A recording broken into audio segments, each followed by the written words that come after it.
সন্ধ্যা।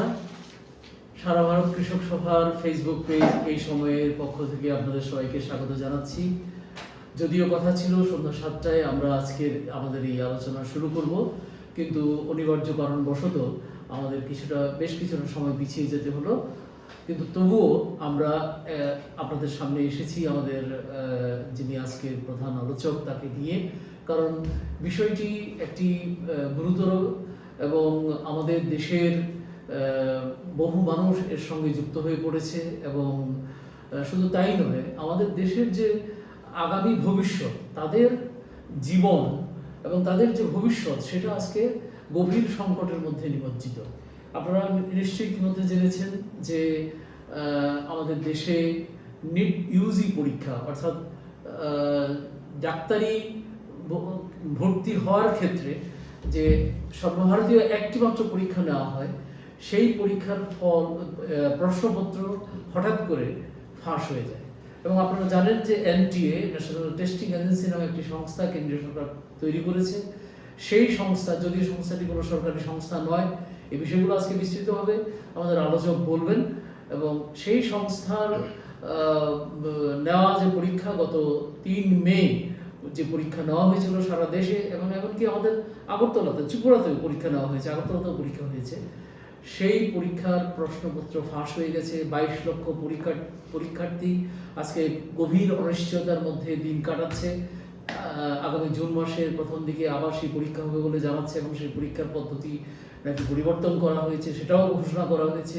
কিন্তু এই সময়ের মধ্যে আমরা যেটা লক্ষ্য করেছি যে বেশ কয়েকজন ছাত্রছাত্রী যারা কঠোর পরিশ্রম করে, যাদের পরিবার এই তাদের ছেলে মেয়েদের ভবিষ্যতের চিকিৎসক বানানোর জন্য সর্বস্ব পণ করে, সর্বস্ব খরচ করে যে পরিশ্রম করছিলেন, এর মধ্যে বেশ কিছু ছাত্রছাত্রী ইতিমধ্যেই আত্মহত্যা করেছে। এবং খুব গভীর দুঃখের বিষয়, প্রত্যেকের আত্মহত্যার সঙ্গেই একটি করে সুইসাইড নোট পাওয়া গেছে।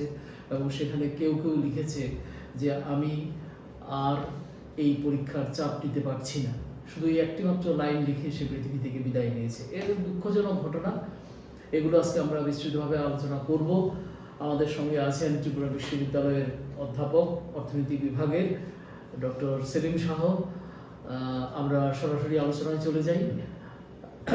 আমরা তো প্রাথমিকভাবে যেটা ইতিমধ্যেই সারা দেশের মানুষ জেনে গেছেন যে একটা গভীর বিপর্যয় হয়েছে। এবং লক্ষণীয় বিষয় হলো যে এটা কিন্তু এই যে প্রথমবার হলো তা নয়। এর আগে 2017 সাল হলো, কিছু কিছু হয়েছে, 2024 সালে ব্যাপকভাবে হয়েছে। তখনও এরকম অনেক কথা বলা হয়েছিল, আইনগত ব্যবস্থা নেওয়া হবে, তদন্ত হবে, হয়েছে, কিছু কিছু অ্যারেস্ট হয়েছিল। কিন্তু তারপর কি হয়েছে আর কেউ কিছু জানলো না। আবার 2026 এই বছর আবার হলো। এই বারবার কেন এই ঘটনাগুলো ঘটছে, এর পেছনে মূল কারণটা কি বলে আপনার মনে হয়?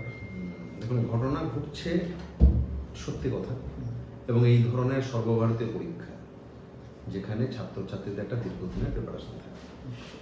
আজকাল দেখবেন যে মেডিকেলে ভর্তির জন্য মানে অবাক লাগে যে অ্যাসপিরেন্ট যারা, যে আমি আমার ছেলেটিকে বা মেয়েটাকে ডাক্তার করবো, এই প্রিপারেশন কিন্তু গত বছর থেকে দেখছি ক্লাস 6 থেকে শুরু হচ্ছে। এবং যার জন্য তারা কিন্তু যে রেগুলার স্কুলে যে পড়াশোনা, এটা বন্ধ অ্যাভয়েড করছে, করে এখানে সে রেজাল্ট খারাপ করছে হায়ার সেকেন্ডারি রেগুলার কোর্সে, কিন্তু ওখানে গিয়ে খুব ভালো করছে।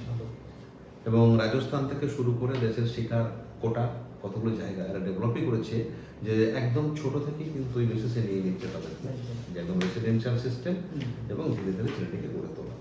তার মানে এই যে লেভেলের ডেডিকেশন, মানে যদি ক্লাস 6 থেকে হয় তাহলে 12 বছর, ক্লাস 12 অব্দি 6টা বছর একটানা, এবং নিজের লাইফ নিজেরই অনেকেই চাপটা নিতে পারে না। মানে এত রিগোরাস ট্রেনিং, যে আর্মিতে গেলে যে ধরনের ট্রেনিং তার থেকেও ভয়ঙ্কর ট্রেনিং। তার মানে চাপ আছে। এবং একটা 140 থেকে 45 কোটি দেশ, যার ইয়াং পপুলেশন হচ্ছে 37 থেকে 38% বা একটু বেশি। হ্যাঁ, তাহলে ভারত তো আসলে যুবা ভারত, তাহলে চাপটা কতদিন, মানে যারা আগামী দিনের ক্যান্ডিডেট তাদের উপরে এই চাপটা, সেইখানেই বারবার লিকেজ হওয়ার কোশ্চেনটা। মানে এবার আপনি বলছিলেন যে প্রায় 22 লক্ষ ছেলে মেয়ে পরীক্ষার্থী, এক্সাক্ট সংখ্যাটা হচ্ছে 22.79, 22 লক্ষ 79 হাজার। এই এত ছেলে মেয়ে পরীক্ষা দিয়েছিল।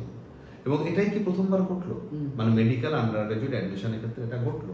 প্রথমত হচ্ছে, যদি আরো আগে যাই সিস্টেমের গোলমালটা, যে যখন এর প্রপোজ করা হলো, মানে আগে তো কি হতো, আগে সিবিএসসি এই পরীক্ষাটা নিত, নিত। অল ইন্ডিয়া লেভেল পরীক্ষাটা, এটা আমাদের জানা আছে। হুম। তারও আগে হুম। আইদার বেশ কিছু কলেজ মার্কসের, হায়ার সেকেন্ডারি মার্কসের বেসিসে অ্যাডমিশন নিত, একদম একদম অথবা যেটা করা হতো স্টেট বোর্ডের রেজাল্ট অনুযায়ী করা হুম, হতো, হুম, একদম। অথবা নির্দিষ্ট স্টেটের নির্দিষ্ট এক্সামিনেশন Examination। এবং যেখানে Joint entrance দিয়ে। জয়েন্ট এন্ট্রান্স দিয়ে হুম। State joint State joint। এবার স্টেট জয়েন্টের ক্ষেত্রে কিছু ল্যাঙ্গুয়েজ সুবিধা, সিলেবাসের সুবিধা এগুলো ছিল। ছিল। ভারতবর্ষের মতো একটা ডাইভার্সিফাইড কান্ট্রি, হুম। এত বৈচিত্র্য, এত বিভিন্নতা, হুম।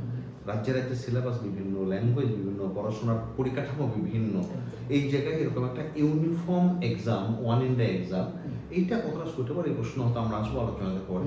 তো তারপরে তাহলে ছেলে মেয়েদের, আমি এটা বললাম এই কারণে, ছেলে মেয়েদের চারটা বোঝানোর জন্য। এইবার শুধু তো একটা এক্সাম না, মেডিকেল, রেলওয়ে এক্সাম আছে, ইউজিসি নেট আছে, মানে কলেজ ইউনিভার্সিটি অধ্যাপক হওয়ার জন্য। এছাড়া আপনার ধরুন রেলওয়ে রিক্রুটমেন্টের অনেকগুলো পরীক্ষা রয়েছে। এবার সবগুলো পরীক্ষা নিয়ে দেখেন, আমি শুধু লিগেজের একটা সিকোয়েন্স বলে যাচ্ছি আপনাকে, এটা দর্শকদের বুঝতে সুবিধা হবে যে সিকোয়েন্সটা বলে দিলে, যে মোটামুটি ভাবে দেখা যাচ্ছে আজকাল যে ঘটনা ঘটছে, যখনই কোনো কোশ্চেন লিক হচ্ছে, তার চক্রটা শুরু হচ্ছে রাজস্থান থেকে একদম। অথবা মহারাষ্ট্র থেকে। একদম। এই দুটো এবারও তাই হলো। মহারাষ্ট্র বা রাজস্থান, হুম। মাঝখানে হরিয়ানা, বিহার, তার সঙ্গে উত্তরপ্রদেশ, এবং সঙ্গে কাশ্মীর কখনো কখনো জড়িয়ে যাচ্ছে। জড়িয়ে যাচ্ছে। তাহলে মহারাষ্ট্র এবং রাজস্থান কমন, ইউপিও মোটামুটি কমন, আর কখনো কাশ্মীর, কখনো বিহার, হরিয়ানা, এটা মানে বিহারও অনেকটা কমন। তাহলে এই কটা রাজ্য থেকেই ঘটনাটা ঘটছে। এখন 2024-এ প্রথম আমরা দেখলাম যে ঘটনাটা ঘটছে এই কটা রাজ্যে, কিন্তু আমাদের এত প্রত্যন্ত ত্রিপুরা থেকেও ছেলে মেয়েরা কেউ ফার্স্ট হয়ে গেছে, এবং সেই ফার্স্ট কিন্তু পরবর্তী ক্ষেত্রে টেকেনি। একদম।